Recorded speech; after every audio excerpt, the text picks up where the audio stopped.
Welcome to this Warp Talk podcast. I'm Matt Smith. And I am Bruce Thompson.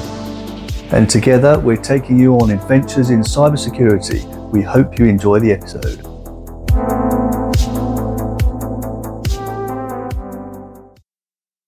Hello and welcome to the next Warp Talk podcast. I'm here with Matt Smith.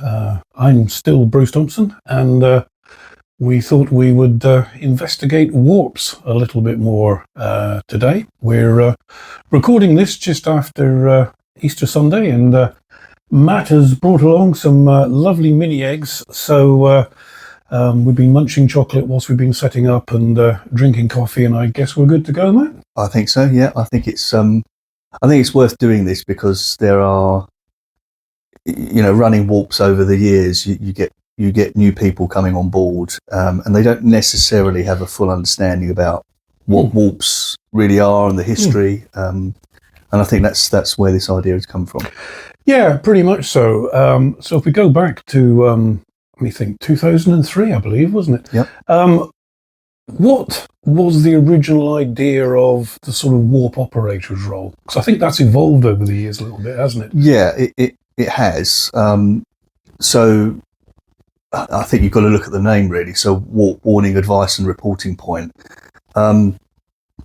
Originally, we had, when we were first setting up the pilots for the warp concept to prove the idea, which was essentially the warp for London. And there was the Kent warp as well, which was a pilot warp as well. I'm not even sure which one came first, actually.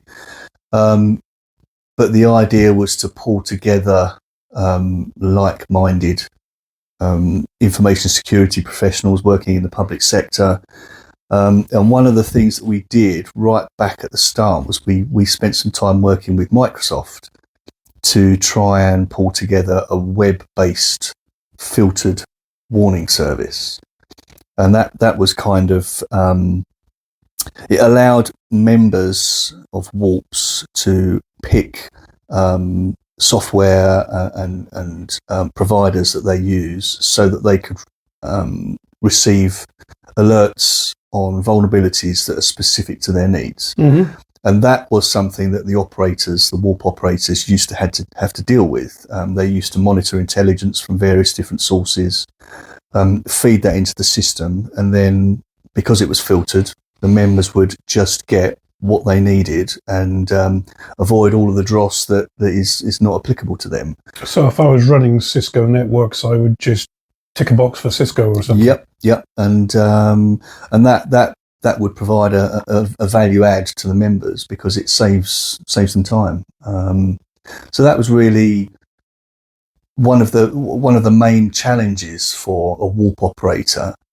And I guess the thing after that would be around arranging the forums, the meetups for the members, because the whole ethos of a warp is that it's information sharing based on trust. Yeah. And the way that you foster that trust is to meet face to face. If people know each other, they are much more likely to share information, potentially sensitive information. And that's really what the warps are all about. And I kind of see the forums as the heart of any warp.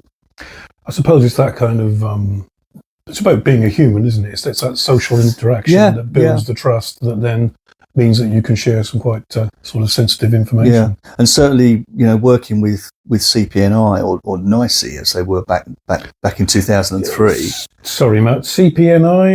They're not even CPNI anymore. No, they're NCA. I don't even know that.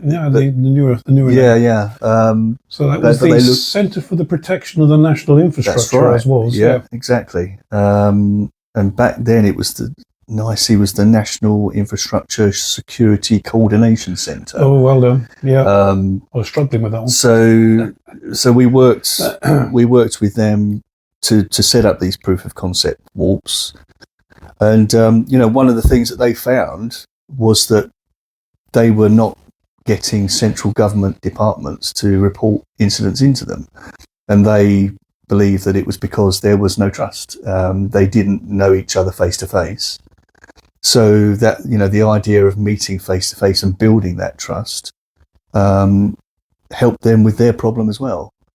And that's how it all came about. Yeah, I seem to remember in the early days there were a lot of researchers about who were researching the kind of sociology and psychology of sort of warp groups and their operations. So yeah. Okay, so that was then. Now is now, and there's a good 20 years in between. So it's a long time, isn't it? How have things evolved now? I'm just thinking filtered warnings.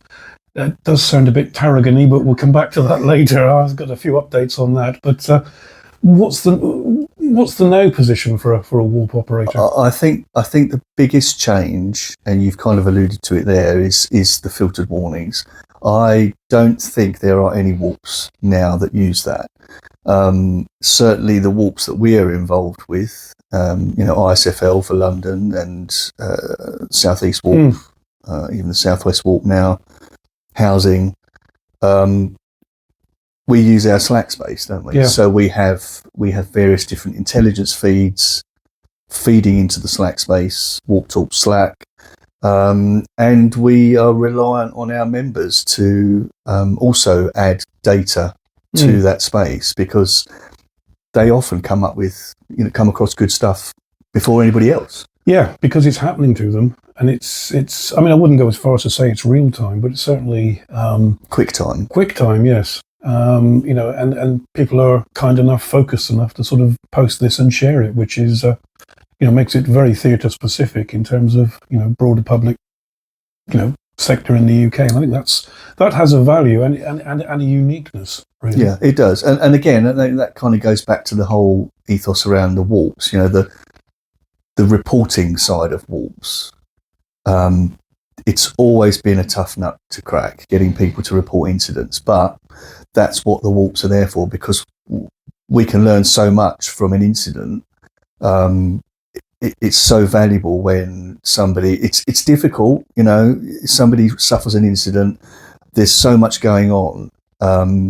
We know it's difficult to share information, and of course they're potentially crime scenes, aren't they? Yeah. But we have had some great examples of information sharing in the past when incidents have happened, where they don't they don't have to tell us everything. It can be difficult, but just a hint, or you might want to just check XYZ or ABC. They don't have to say too much, but enough to really help members, the other members of the warp. Just look out for this, because this is what we're suffering from. You don't want to be caught up in it as well. Yeah. I mean, it's just a couple of words sometimes, like going back to a very early ransomware attack. I think the first information that was coming out was just check what access your suppliers have if they come in over VPN, for example. Yep. And I think a loose configuration might have been someone might have had access to everything in the supplier rack in the comms room, rather than just specifically what they were supplying. So I'm not saying that is what happened. I'm just saying that it's that kind of thought process of, we'll bring all the suppliers in and they'll just, link on to what they need to. But a threat actor in there is obviously going to enumerate that network and go after the weakest link. Yeah. But, and I think that is the biggest difference between then and now. It's the warnings. It's become much more. Less of the operator's job, but more of a community thing. Everything else, the forums. I guess we've all had to go through COVID and the change from face to face to online. I think most warps are trying to move back to face, or as many face to face as possible. Maybe half and half. Because you still need to maintain that, especially when new members are coming on board. Yeah. I mean, during COVID, we had situations where, new members would join the warps and we wouldn't have met them. And that's, it's not going to help them, and it's not going to help us. Although I was surprised actually how quickly people built trust, even though it was online. Yeah. That did surprise me. It did happen. I originally thought, oh, it's just never going to work online, but actually, it did.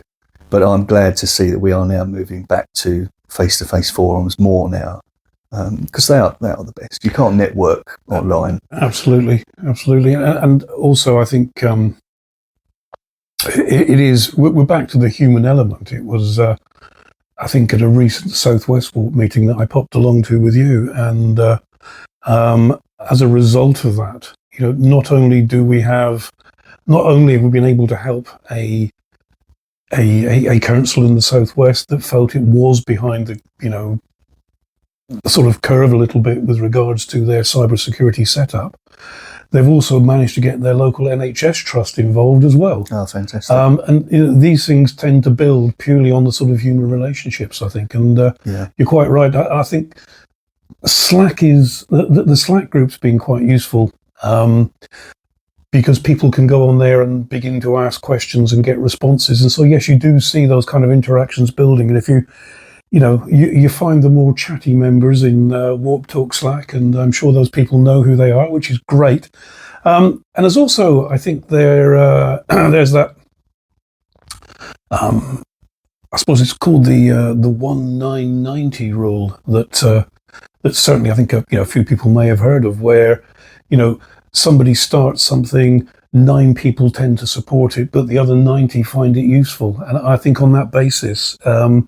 That's a good way of sort of sharing information as well. If one person's posting it, other people think they can post it, but actually it's the 90 that are consuming it, which is the real value. Yeah. And not everyone has, got to spend time doing it, but the more that do it, the better. Yeah. And, those things actually take things forward. Okay, so, 20 years of evolution. I'm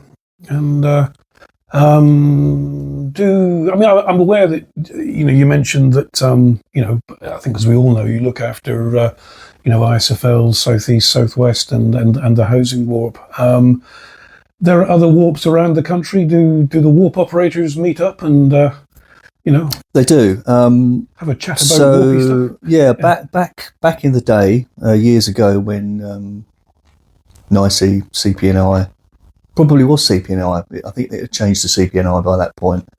They were looking after the governance of the Warp program, and they used to hold Warp operators meetings. Mm-hmm. So they would get together all of the people that were running Warps at the time, probably on a quarterly basis, if I remember rightly. And it was a valuable thing, because the Warp operators could share good practice amongst themselves on how they run their own warps, information from their own regions, because of course warps are regional, and that was quite a valuable thing. But of course, when CPNI eventually gave up that role of sort of owning the governance of warps, and everything kind of became, all warps were autonomous anyway, but the whole running of warps, originally warps used to have to be registered.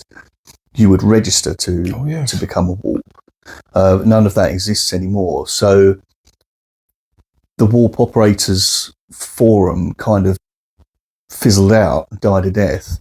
And for some time we've known that this gap exists. So we had an ISFL conference last year, our annual conference, and one of the actions that came out of that was to say, look, we need to set this up again. CTAG has been very useful to get warp operators together again, and the collaboration between the warps has started to improve again.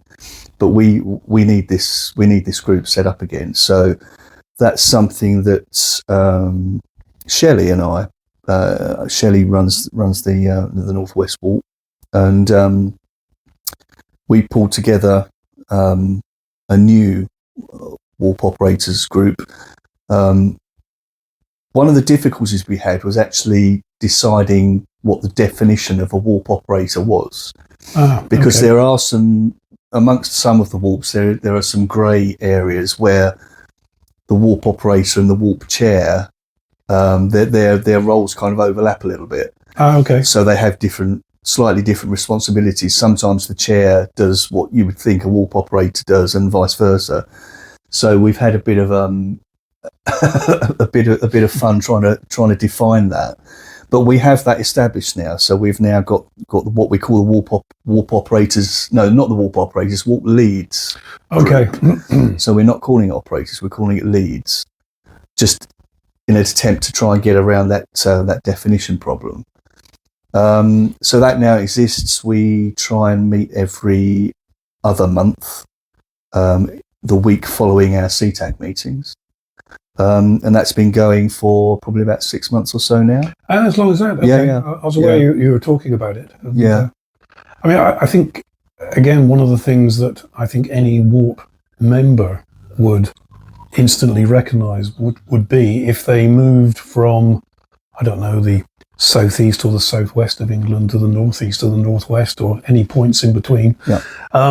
They would recognise the format. Yeah. And I think that format probably came out of the moderation process originally. And I guess the current Warp Leads group is again that sort of moderation process of you know, what we're doing, what we're talking about, problems, funding.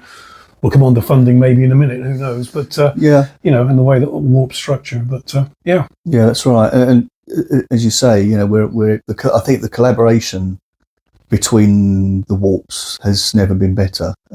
Everybody who runs, leads, operates a warp, whatever you want to call it, we all know each other. I think we all know each other pretty well now. We share all sorts of information about the way we run our warps. So we all know pretty much how often we hold our meetings, how we get our threat intelligence. All warps work closely with the private sector in terms of sharing not only what they are up to, but also in helping to host face-to-face meetings and that sort of thing. So we often share information on private sector suppliers, which is handy. So let's call it the sort of boundaries of warp membership. So are all the warps a cunning mix of local government and NHS and charities and education and broader public sector organisations? Yeah, I think as far as I'm aware, they are all I would say that all warps are primarily focused on councils, but I think most warps have a wider public sector focus as well. So I seem to recall us talking about following the data. Exactly. I think that's a phrase you coined, if I remember rightly. And I think it's a good one because let's face it, they all work together, don't they? So why not have other wider public sector bodies involved? NHS, fire and rescue, police. Yeah. And I think most warps do have that wider membership. Probably the only one that doesn't is actually the Southeast. So one of my ones is primarily local authorities, but that is changing now. We've got Bucks Fire and Rescue, who have been part of Southeast for a little while now. I have spoken to another fire and rescue service, and we've got a third sector involvement. Of course, yeah. Now, so I suppose the other exception would be the not so much specialist, but sort of housing provider, which sort of grew out of the housing association itself. Yeah, the housing warp is an interesting one. So Arturo, who some people will know, who used to work at Camden Council and was a member of ISFL back in the day, approached me a few years ago with the idea of setting up a warp for the housing sector, housing providers. And we did it. We cracked it, and it's been it's different to the other warps because it's not really regional. So we have members from housing providers from all over the country. Oh, okay. It's not a regional thing, but I think for that reason, I say pretty much all of our meetings are virtual. Because the travel time. Exactly. Yeah. I mean, we started out with face-to-face meetings, and that started okay. Obviously, COVID pushed us to virtual, and I think since being 100% virtual, the membership has grown. So we've got at least 20 housing providers as part of the membership of the Housing Warp. And I guess and they are just housing providers. Yeah, I guess that's the mix of some are private companies, some are arm's length. That's the thing. Yeah, I mean extensions of local authorities. That has been the interesting thing. That's very much the case. They are a really wide range of different organisations. Some of them are huge, and as you say, private. Whereas some of them are ALMOs, parts of councils. And we will try and hold one face-to-face during the year, just to try and get everybody together. But as you say, for some people, the travelling is going to be prohibitive. It's just not going to work for some. And I think go back to what I was saying earlier. If I popped along as a member of another warp, I would recognise the format. Pretty much so. Yeah, I think most people run warps in similar ways, insofar as they have a portion of the meeting given over to sort of presentations, often inviting external people in to present, whether that be from central gov departments or others. And then there will be what some people consider to be the most important part of the sessions, and that is the round table part, where stuff is discussed under Chatham House rule, potentially TLP read if it's really sensitive. And that's where the trust comes in, and people can talk about what's been happening back at the ranch since the last meeting, whether they've had any incidents. And I emphasise that it's so important, if you've had an incident, no matter how small it might be, there could be some little nugget in there that helps other people. So we're always trying to encourage people to share information on incidents, because it's so important. And you mentioned TLP red, traffic light protocol red. I assume that means it wouldn't be minuted. It would just be very Chatham, in so much as you're aware of the information, but you can't say where you heard it or who said it. Exactly right. That sort of level of things. Yeah. Okay, so that protects the person sharing the information. Yeah. Who I guess takes the risk ultimately in sharing it. That's right. Okay. So we've got lots of warps. They've been going since 2003. We've got the warp leads group, not the warp operators group. Yep. How are they all funded the same way? I'm aware, for example, that through my involvement with the South East Government Warp and ISFL, that there's two different funding models there. How does this vary around the country? Yeah, so that's I think for the most part, most of the warps run through a subscription model. Okay. Every local government region in the country has at least one warp. Some have two. So, for example, East of England has two, because they have the East of England warp, and they also have the Essex Digital Partnership warp. The South East, actually, there are two warps, because I run the South East warp, but Kent have their own warp. So there's actually two warps in the South East. Wales have their own. Scotland have an information assurance group, which they don't actually call a warp, but it's effectively the same kind of thing. And as far as I know, they all have slightly different ways of funding, but it usually boils down to a subscription model. So Southwest, that I've just got involved with, they're currently not running a subscription model, because there's a lot of changes going on. But up until fairly recently, they were all the councils were all paying in to a pot to fund the Southwest. The Southeast is run by Southeast employers, and the councils pay a subscription to them to run to facilitate the Southeast Warp. ISFL has just recently changed. So councils now pay a subscription in to run ISFL. I know that iNetwork, that run the Northwest Warp, they have a subscription model up there. I think most of them do that. I am not aware of any that are free. I don't think there are any running There's a subscription involved somewhere. There must be, yeah. I'm not aware of any that are free, which makes sense because it takes time to run these things. So some along the line, someone needs to be paid somewhere. So to do something. Yeah, yes. Exactly. Yeah. Yeah.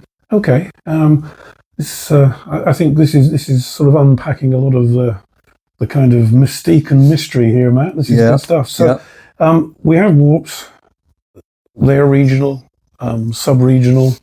That all sounds good. There's the warp leads group.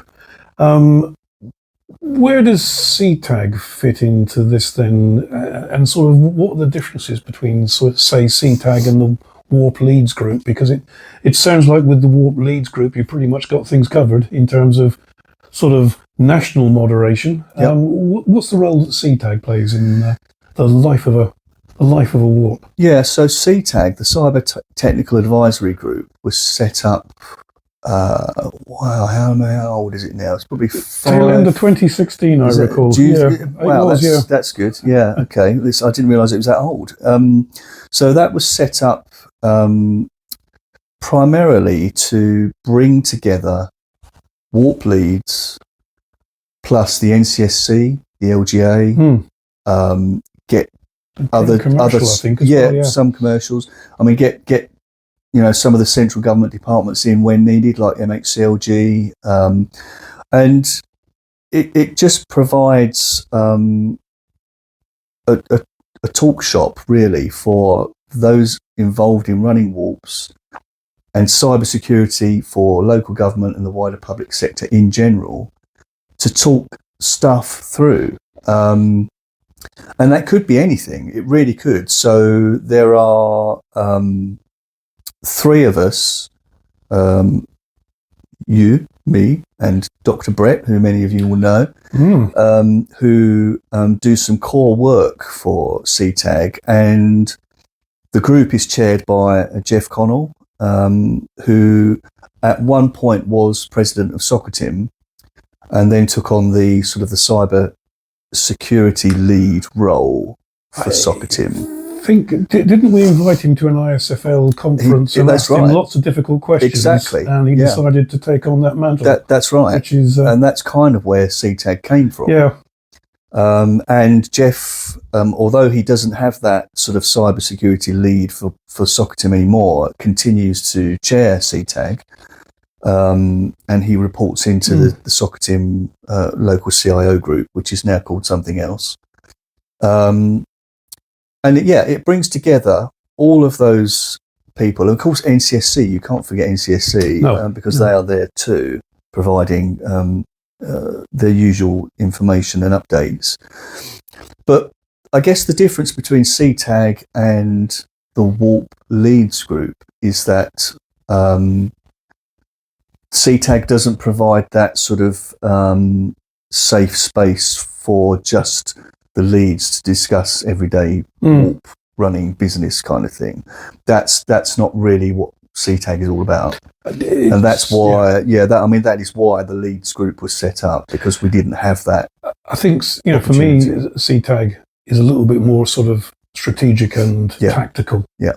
And it's a good way for, I think, if there are issues in councils or organisations such as, suppliers still demanding you use Silverlight or something. Yeah. And that causes issues on your PSN submission.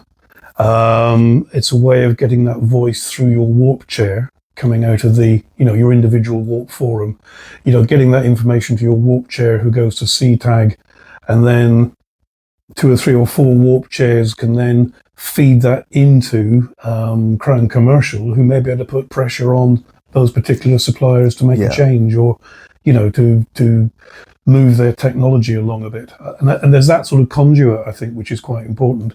Yeah. And likewise, the reverse of that, where NCSC have an ask, they can filter that back down. And the same with the LGA and the MHCLG, they can get that information, into the warp leads, into the warp chairs, and then out to the warp membership. And I think there's that two-way communication channel, as well as just, the talking component around, who's doing what to whom at what point in time.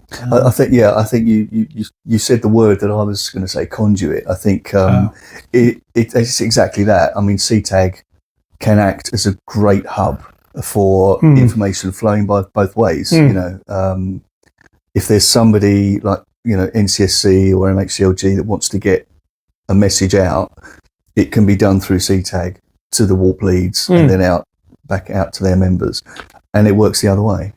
Yeah, I mean, interestingly enough, as we were setting up to record this today, there's an email that's come from NCSC this morning talking about examples of cyber incident communications. So if you haven't seen the form and the ask via email, then get in contact. This is a piece of work that NCSC are doing through CTAG to tease out who's got good cyber incident response communications in place, or templates that can be shared with others, or best practice. And it's exactly that, I think. This is we weren't looking for this real live example, but here we are, not even at a CTAG meeting, but the way that, CTAG is able to sort of, I suppose, push that information out to all the warps, and the entire UK. I think, all the cybersecurity and governance leads around the UK should be getting these kind of communications. Yeah, and of course we have the Warp Talk Slack space as well. So you or I could put that message on Warp Talk, and there are over 750 Warp members on that. Yeah. So it's going to get out there, and that's that's a great thing about that Slack space. It's got quite a reach now. It is, and it's also, I think people like sometimes to consume this information the way they like to consume it. So emails work for some like the Slack space, and I think this is the first time we've ever mentioned anything in a video like this. Yep. So you never know, that could be someone's favourite way of doing things going forward. I think that was a useful overview there, Matt. Really, sort of 20 plus years of evolution of warps. It's been a long time. It has, and I think as you were sort of talking, it reminded me that certainly, I think 7 or 8 years into the warp journey, there was the idea that the warp idea could be used by other countries, and I'm aware of warp groups in the Netherlands. I certainly recall going to a very interesting and strange meeting at the Japanese embassy. Yes, I remember that. That was a long time ago. Yeah, they had some PhD researchers were looking at this. I don't know what came of that, but certainly the Dutch setup, I believe, is going fairly well. And I think actually, if anybody from a UK warp went to a Dutch warp, they would find the same format. Yeah. I mean, it may have evolved in a slightly different way, but lots of orange, perhaps. I don't know. And other sectors have also used them. Yeah. I mean, I know at one time there was a police warp. I don't know whether that still exists. There was I'm sure the Law Society. Law Society had a warp. They set one up as well. And of course, but originally, and I assume that they still exist, the MOD ran warps, but I think they were something slightly different to what we're talking about. Yeah, I'm not sure. But that's something that we never really got involved with. But of course, we also get the MOD, or representative from the MOD, popping along to CTAG meetings to update us on things that I think where they want to get broader support from the broader UK public sector community involved with some of the things that they're doing, as well as pass on good practice. Some of their purchasing and supply line work is, I think, quite intriguing for a number of reasons. Yeah, they've done a lot of work around that, haven't they? Yeah. And good the fact that they're sharing it and talking to CTAG about it. And Yeah. Okay. So what about you? What sort of updates have you got from stuff you're working on? Stuff. Well, I think since the previous podcast, Tarragon pleasantly eats up lots of my time, and I think on the first podcast we did, we'd just recently, I suppose, looking back, I might call it a soft launch at the Southeast Government Warp of some of the CTI data, the data that we can get into your SIEM system, Yep. where you can hunt for threats. And that was very useful. A number of things, came out of that. And again, reflecting back to Warp's day one, you were talking about this filtered warning system. Whilst this isn't filtered, I think the nature of alarms and alerts have changed a little bit, and you've really got to keep your eye on lots of things. So you find that bad scanning hosts that Tarragon is picking up on, not only do they get involved in things like the recent F5 attacks, but these scanning hosts will also be scanning your FortiGate and Cisco's as well. So it's not just that they're involved with this attack group or attacking that kind of technology. There are just bad hosts out there. Now, soft launch at Southeast Government went really well. Lots of good stuff came out of that, and we've got a couple of people, posting just about every day of the week things like phishing attacks. We're building up quite a nice database of host names and email addresses involved in phishing. I suspect the same people that are scanning one council's SSL VPNs are probably scanning others. So again, that data's coming in. A lot of councils, I'm aware, are having no end of issues with something called OneStart, which is an AI type product, and it seems to seep into your environment. We seem to be able to get some information on that, and we're beginning, I think, to get that information out as to how to block these, and some of that's coming from the Warp membership. OneStart. Yeah, it's a little AI add-in that seems to get itself downloaded all over the place. It seems to be impacting a number of councils. Oh, right, I have to watch out for that one. Yeah, it comes in as an MSI or an XE onto the Windows desktop, and a few people have put together bits of information I've started to collate to deal with that. But I think next week I'm off to the Southwest Warp to talk about this, and then I think I'm off to the Housing Warp to talk about this on May the 1st, May Day Mayhem.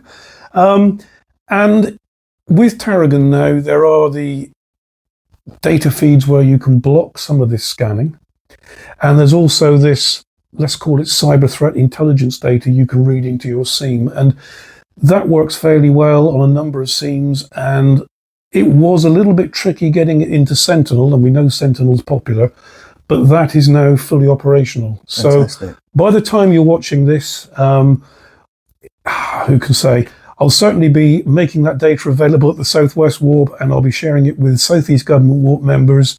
And I'm more than happy to get to any of the Warp groups up and down the country, but I'm hoping to do a workshop that I've been working on over the Easter weekend. It'll be a little unusual as a workshop because I'm planning to have a short break in the middle. So it will be kind of 40 minutes or so on the aggressive feeds and where Tarragon came from and what it seems to be doing and what it's able to do. And then we'll cover the SIEM ingestion as well as what you can do with an OTX account. So Tarragon's making use of OTX, the Open Threat Exchange, to correlate all the feeds and use that as a point to push them out into the various SIEM tools that are out there. So we're working with Sentinel, what was known as Alien Vault, now called Level Blue, USM, Security Onion, it works well with, and some other tools out there that also can directly ingest data from OTX. But if anyone's out there who's using another kind of SIEM like Splunk or Logarithm, get in contact. Any SIEM, we'll see if we can get you the data flowing into your SIEM system. And I'm keen to hear from those people and keep this moving forward. And MHCLG keeps saying they're going to get in contact, and we've had a few discussions around this, so we'll have to see where that goes. Right. But yeah, pretty much Tarragon since the last meeting. Yeah. And I suppose one of the things that has hit the news over the last few days is this whole thing around the CVE initiative. Well, again, as you were saying, when warps were set up, we were looking at filtered warnings to do with vulnerabilities, Yeah. and here we are, 20 plus years later. You'd have thought someone would have fixed this by now. You would. I don't know whether it's just me being naive, but I hadn't even considered that the whole CVE initiative was being funded by US government, and I don't know, I was a bit taken aback when they decided to withdraw it. Yeah, so I think the current US political regime is such that they seem to be punishing, for want of a better phrase, anyone that got involved with saying anything sort of negative about the current incumbent of the presidency, and anyone that got involved with, I think, voting machines seems to be underpinning this. So the CISA was the home, I think, of the CVE database, rightly or wrongly, and I kind of think this should be a planet Earth thing. Yeah. But because it was there, it got turned off. But it seems to have crawled from that wreckage a little bit. And I've also seen some people beginning to set up an independent CVE organisation. This is the new what they've tried to do is they've set up this new CVE foundation. Yeah. Although it seems to be made up of all the people who were working for the original CVE organisation, so I'm a bit confused. I actually think it would have more strength if it reached out to, I don't know, making this up as I go along, really, and possibly, wishful thinking, but if it was involved with ENISA from Europe. Yeah. Because there's a lot of European technology manufacturers, and actually maybe biting the bullet a little bit, and this might be a bit politically complicated, but there's an awful lot of kit comes out of China. And so if it had, better working relationships, perhaps that's the wrong thing to say, but if it had a better link up with other organizations or other sort of global trading bodies, it might be all the better for it. And maybe that's the direction it's going to go in. It almost feels like it needs a slightly different home, doesn't it? Yeah, difficult one, that. Yeah, it is, but it's good to see that it's not entirely falling to pieces. The impact of it falling to pieces could have been horrendous, couldn't it? I mean, how would that have affected our compliance regimes? I dread to think. I think someone would have had to have invented it again. Yeah. And I think the concern I had when I saw it sort of slowly falling to pieces was, would there be a fight over the database? Because there is an existing database of 20, 30 odd years of vulnerabilities. Yeah. Who has the intellectual rights to that? And would that become difficult? Who knows? But it looks like it's heading in the right direction for now. We'll just have to see how that goes over the next few months. I think it's got a stay of execution for 11 months before it's re-reviewed, right, CISA-wise. But if they can make good progress in the interim, then that might be a good thing. Good. Well, have we been waffling on enough? I think we probably have, Matt, and I see we've got some mini eggs to finish as well. So yeah. Well, thanks for listening, everybody, and we'll see you in the next episode. Bye for now. Yep. Cheerio. And if you've got any ideas, get in contact. We'll see what we can do. We can't promise anything, but we'll see what we can do. Cheers, everyone. Bye bye.